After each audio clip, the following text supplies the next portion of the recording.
मानवी की शादी हरियाणा के एक गांव में हो गई थी, जहां के लोगों को चटनियां खाना बहुत पसंद था।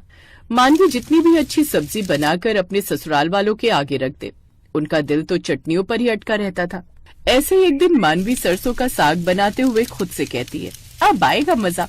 इतना बढ़िया सरसों का साग बनाया कि मेरे घर वाले तो आज चटनी भूल ही जाएंगे और उसके बाद मुझसे साग ही मांगा करेंगे। मानवी खुद से ये बात कर ही रही थी कि तभी रसोई में उसकी ननद प्रभा आती है, जो कि शादीशुदा थी और कुछ दिन के लिए अपने मायके रुकने आई थी।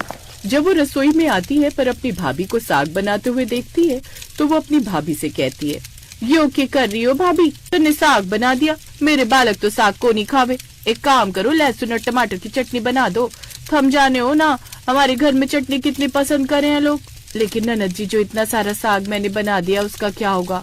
अगर अब मैं चटनी बना दूंगी तो? अरे इसमें कोई बड़ी बात थोड़ी है, तने बना लो, जिसको साग खाना होगा वो साग खा लेगी और जिसने चटनी खानी होगी वो चटनी से रोटी खावेगी। अब मानवी ने ये बात सुनने के बाद अपने मन में कहा, हाँ वैसे भी मुझे मेरे साग पर पूरा भरोसा है कि वो बहुत अच्छा बना है। साथ में मैं मक्के की रोटी बना दूंगी, उसके बाद ये लोग चटनी की जगह मेरा साग खाएंगे और इन्हें समझ में आएगा कि हर जगह चटनी खाना जरूरी नहीं होता। ठीक है ननद जी, मैं आपके बच्चों के लिए लहसुन और टमाटर की चटनी भी बना देती हूँ। इसके बाद मानवी ने लहसुन और टमाटर की चटनी बना दी और साथ में साग और मकई की रोटी भी तैयार कर दी। पूरा परिवार खाना खाने के लिए बैठ गया और मानवी का पति मनदीप बोला, मानवी मैं तो बस टमाटर और लहसुन की चटनी खाऊंगा, ये साग तो गाय भैंस खाती है, मैं साग नहीं खा सकता। हाँ बहू, मेरा भी साग खाने का मन नहीं से। वैसे भी गांव के लोग अक्सर तो साग बनाते रहते, मैं भी चटनी खाऊंगी, हल्की रहेगी। मक्की की रोटी के साथ लहसुन टमाटर की चटनी बढ़िया लगे से। भाभी मैंने तो लहसुन और टमाटर की चटनी बनवाई से, इसलिए मैं तो वही खाऊंगी। सभी लोग ये बोलकर अब लहसुन और टमाटर की चटनी खा जाते हैं और मानवी के साग की तरफ कोई देखता ही नहीं। ये सब देखकर मानवी ने फिर अपने मन में कहा, सही बात है, ऊँट को भले ही कुत्ते के नाम से बुला लो, लेकिन रहेगा तो वो ऊँट ही। इसके बाद मानवी बेचारी अकेले ही अपना साग खत्म करती है, क्योंकि कोई और उसे नहीं खाता। अब मानवी अपनी पड़ोसन हेमलता के साथ सब्जियां लेने जाती है और हेमलता ने कहा, तो बहन कैसा रहा कल साग का पकवान? सब लोग को पसंद तो आया ना? क्या पसंद आएगा, उन लोगों को तो बस चटनियाँ खिला दो, जब देखो चटनी चटनी करते रहते हैं। चटनी बनाने में ज्यादा समय नहीं लगता और तुझे आराम भी मिल जाता होगा, तुझे तो खुश होना चाहिए। जो समय की चिंता करूँ, इतनी भी आलसी नहीं हूँ बहन मैं तो बोर हो गई हूँ ना। तभी उन्हें सब्जी के बाजार में एक आदमी की आवाज सुनाई देती है और वो बोल रहा था, आओ आओ 10 तरह की थाली खाओ, आओ आओ 10 तरह की थाली खाओ, एक ही दुकान पर 10 तरह की थाली खाओ, मजे उठाओ, 10 तरह की थाली खाओ। आदमी ऐसे ही चिल्ला रहा होता है कि उसकी बात सुनने के बाद हेमलता के दिमाग में एक तरकीब आती है। अरे बहन, तू ऐसा क्यों ना करती, अगर तू चटनी खाकर बोर हो गई है तो एक ही सब्जी की 10 तरह की चटनी बना दे, तेरे घर वाले भी खुश और तू भी खुश। और 10 तरह की चटनी बना देगी तो कम से कम तेरा मन भी लगा रहेगा। कैसी बात कर रही है तू, यहाँ पर मुझसे एक तरह की चटनी नहीं खाई जाती और तू मुझे 10 तरह की चटनी बनाने की कह रही है।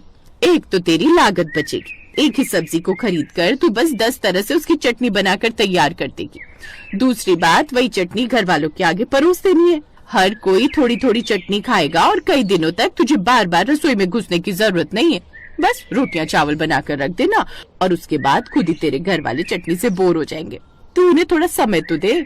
हेमलता की बात मानवी को थोड़ी सही लगती है और वो सोचती है कि वो अपने घर वालों को अब एक ही सब्जी की 10 तरह की चटनी खिलाएगी, क्योंकि कोशिश करने से हर चीज का समाधान हो सकता है। अब कुछ देर बाद मानवी घर आई और उसने आलू निकाल कर उन्हें काटते हुए खुद से कहा, इन आलूओं के अंदर मैं दही पीस कर डाल दूंगी और ये आलू की चटनी बन गई। और ये 3 आलू मैं टमाटर के साथ पीस दूंगी तो टमाटर और आलू की चटनी बन गई। और इन आलू से मैं आलू और धनिया की चटनी बनाऊंगी। ये आलू बस फ्राई करके हाथों से मैश कर दूंगी तो फिर ये आलू की फ्राइड चटनी बन गई। इसी तरह से मानवी आलू की 10 तरह की चटनी बनाकर अपने घर वालों के आगे परोस देती है और उसके घर वालों की आंखों में ऐसी चमक आ जाती है जैसे उन्हें कोई करोड़ों का खोया हुआ खजाना वापस मिल गया हो। अरे वाह, बहू की बात है, जो बहू हमें रोज चटनी खाने के लिए ताने दिया करती थी, वो आज हमारे लिए 10 तरह की चटनी बनाकर लेकर आई है। आखिर एक न एक दिन तो किसी न किसी को समझौता करना ही था, तो फिर मैंने ही समझौता कर लिया। इसलिए मैं आपके लिए एक ही सब्जी की 10 तरह की चटनी बनाकर लेकर आई हूँ। आपको जो अच्छी लगे आप खा लो। मैं तो ये धनिया और आलू की चटनी खाऊंगा, ये तो एक नंबर नजर आ रही है, रंग भी बहुत प्यारा खिल कर आया है इसका। सभी लोग ऐसे ही एक ही सब्जी की 10 तरह की चटनी खाते हैं, फिर भी बहुत सारी चटनी बच जाती है। चलो, हेमलता की बात सुनकर एक फायदा तो हुआ, रोज रोज चटनी बनाने की झंझट चली गई। मानवी वो सारी चटनियां उठाकर फ्रिज में रख देती है और अगले दिन भी घर वालों को परोस देती है। घर वाले फिर से चटनी खाते हैं। कल मैंने आलू और दही की चटनी नहीं खाई थी, आज तो मैं वही खाऊंगी, और मैं ये आलू की फ्राइड वाली चटनी खाऊंगी, देखने में तो बहुत चोखी लग रही है। सभी लोग फिर से चटनियां खा लेते हैं और फिर भी थोड़ी चटनी बच जाती है। अब मानवी ने अगले दिन सोचा, आज मैं सब लोगों के लिए मटर की 10 तरह की चटनी बनाऊंगी और उसके बाद अपने लिए आलू मटर की नॉर्मल सब्जी बना लेती हूँ। ये आलू की चटनी तो थोड़ी बच गई, हेमलता को दे। अब मानवी यही करती है, बची हुई चटनी हेमलता के घर जाकर देकर आती है और अपने लिए आलू मटर की बढ़िया सी सब्जी बनाती है और घर वालों के लिए मटर की 10 तरह की चटनी बनाकर रख देती है।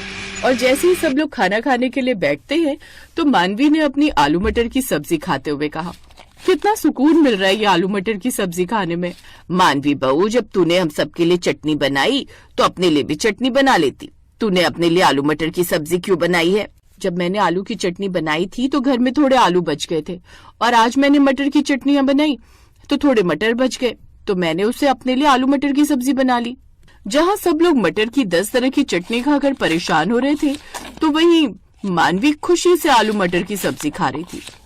मानवी को आलू मटर की सब्जी इतने स्वाद के साथ खाते देखकर उसके ससुराल वालों का भी आलू मटर की सब्जी खाने का मन करता है, लेकिन वो सब चाहकर भी कुछ नहीं कह पाए। मानवी थोड़ी सी आलू मटर की सब्जी बचाकर रसोई में रख देती है और सब लोग सोने चले जाते हैं। मानवी बहू जिस हिसाब से खाना खा रही थी वो आलू मटर की सब्जी बहुत बढ़िया बनी थी, थोड़ी सी बची होगी तो रसोई में जाकर खाकर देखती हूँ। वहीं मनदीप भी मानवी के बगल में सोते हुए खुद से बोला, मानवी के आलू मटर की सब्जी चक्कर देखने का मन कर रहा है, रोज रोज चटनियां खाते हुए बोर हो गया हूँ, जाकर देखता हूँ। अब मनदीप और उसकी माँ जैसे ही रसोई में जाते हैं तो वहाँ पर मनदीप के भांजे और बहन प्रभा पहले से आलू मटर की सब्जी खा रहे थे। पूरा परिवार वहाँ रसोई में जमा हो जाता है।